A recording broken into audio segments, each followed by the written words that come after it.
Hey everyone, welcome back to the channel. This is Yeda James. Follow me on more tips on career, money, and productivity. And if you aspire to getting a major offer in one of the FAANG companies, did you know that the average acceptance rate is now hovering below 2% in average? And after working in one of them like in the past 3 years or so, I found out that contrary to a common belief, people who get in aren't always the most qualified. So, shocking truth.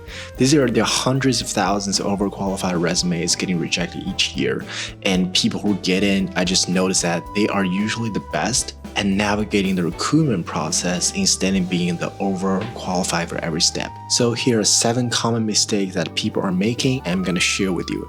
Number 1, lack of research. Part about what is slowing down in your job hunting is really not figuring out what is available on the market in the first place. As simple as not knowing what company names that exist, what types of roles are available, what is the timeline they're hiring. So when I got started, I really want to get into management consulting, and all I know at that time was MBB, McKinsey, Bain, BCG, and there was Big Four. So which was 7 companies, and pretty much I scrolled every day for about a month and check about openings, and there was a really handful of positions and they were hiring for next year. So naturally that wasted me a lot of times up until I opened up my pool to marketing agencies and tech firms for including management consultants. I get up my opportunity to be much larger. So in 2025 today, I have devised a way to help you specifically source job positions without that scrolling process. And there is a video here I made a while back ago. It's called 5 Ways to Get into FAANG Companies. Check that out if you want to learn about how to efficiently source job opportunities that are open. So number 2, not enough applications. Take any job in these major tech firms, the chances are you getting hired for any single job by out competing hundreds of other applicants in this one job is extremely low. So however, if you are applying on a consistent basis, the probability of your acceptance would naturally multiply. But the problem is, recruiting, especially for newly graduates, is such an emotionally charged subject. People you and me who just getting out of school, aren't used to seeing that email that says, "We're sorry to inform you, we had decided to move along with the other applicants." And we quickly go to discourage mode, eat bag of Doritos and sit there and watch Netflix for about a week. So that was me. But here's a mistake I have made, is just try to dwell too much on each application and makes myself sad about it and stop me from applying more. So at the end of the day, it took me probably a month and a half to realize it's just a part of the process. Don't take it too personally, learn from it and move on. And number 3, try to do everything all at the same time.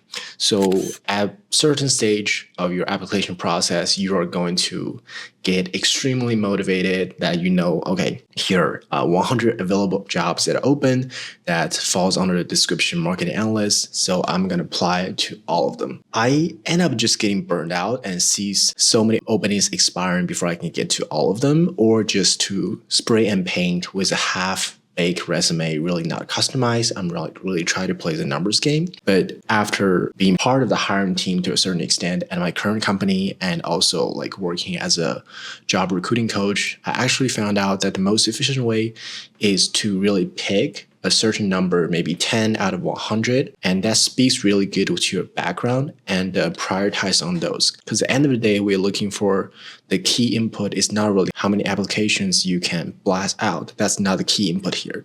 The key input here is how many interviews you have, and so a reasonable chance for you to speak with a hiring manager and show up your skills. So here's what I would do. I would pick out 10 jobs that speaks best to my background, and then I would do strategic networking on top of that. So I would reach out to practitioners already working in that firm under that certain job title. I'll ask about their day-to-day, get their advice on their jobs, and pick their brains about interview tips.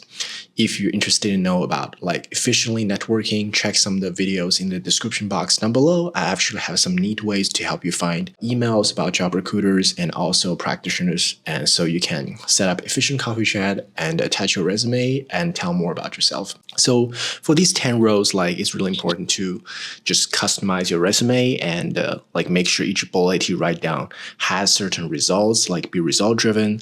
They mention like everything they mentioned the JD, and you pretty much have to answer it at like a resume. It's almost like writing articles, so it's in extent. So if you don't hear back, like I would not just sit around. Like I would write a polite, professionally write an email to the recruiter and check on the application process. So with the rest of the job, like you can still apply, but it's really like extra work you're doing. That the first 10 is really important. Okay, number 4 is not having a polished resume.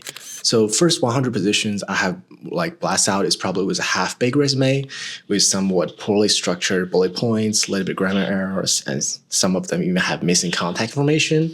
And that's really embarrassing to say. And I think people are just going to make those mistakes like in the early stage to a certain extent, and that is okay. But you don't really want to make those mistakes on paper when you are applying for tech firms like Google and Amazon has a lot of open positions, because if you get rejected, it will stop you from applying for another 3 to 6 months. Like the system will just not allow it. So when those major opportunities come up, you just want to make sure you're ready on paper.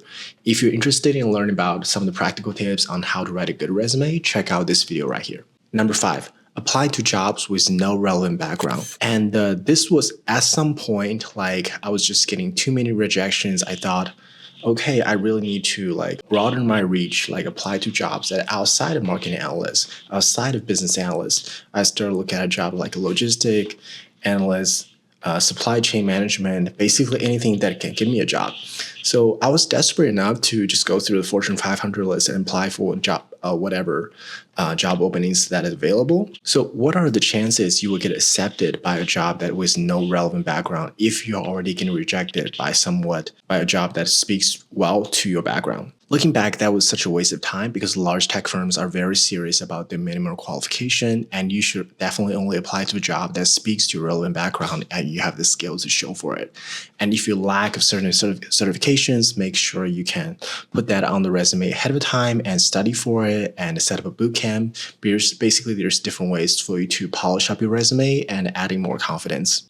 So number 6, not networking. So networking is particularly important when it comes to client-facing roles like consultants, sales jobs, like digital ad strategists. And this is like when you are looking for a job, you don't want any odds to be against you. So you want to have any positive influence at work. Like when a manager is looking at a position, you want him or her to have someone to talk to. And when you are competing with a stack of 100 applicants who are mostly equally qualified, like the person who are getting hired is not going to be the one who has a relationship. So when a manager is seeing your resume and has some questions, you want to have him or her to have someone to talk to, or like you don't want to just toss aside your resume and does not want to speak with you. Number 7, showing no enthusiasm. Oh, why do you want to work for Google? I heard your lunch was great. I was looking for somewhere to retire with doing minimum amount of work. And like these type of poorly structured answer that shows that you're not really excited to work for a job is really a time killer. And here's a real story that makes me roll my eyes so hard when I was like hosting a job recruiting webinar at USC.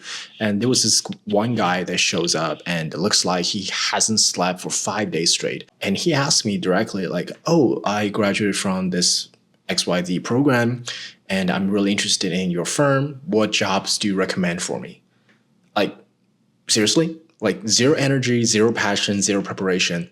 And if you're not excited about your own future, like why would someone else is care? So like I think this like notion of having a sense of entitlement that you deserve a good job and something's just gonna hand it to you in a silver plate is gonna humble you to a certain extent. And that is it for today's video about 7 lessons I learned like during my recruiting season. Follow me on more tips on productivity, career, and money, and let's talk in the next video.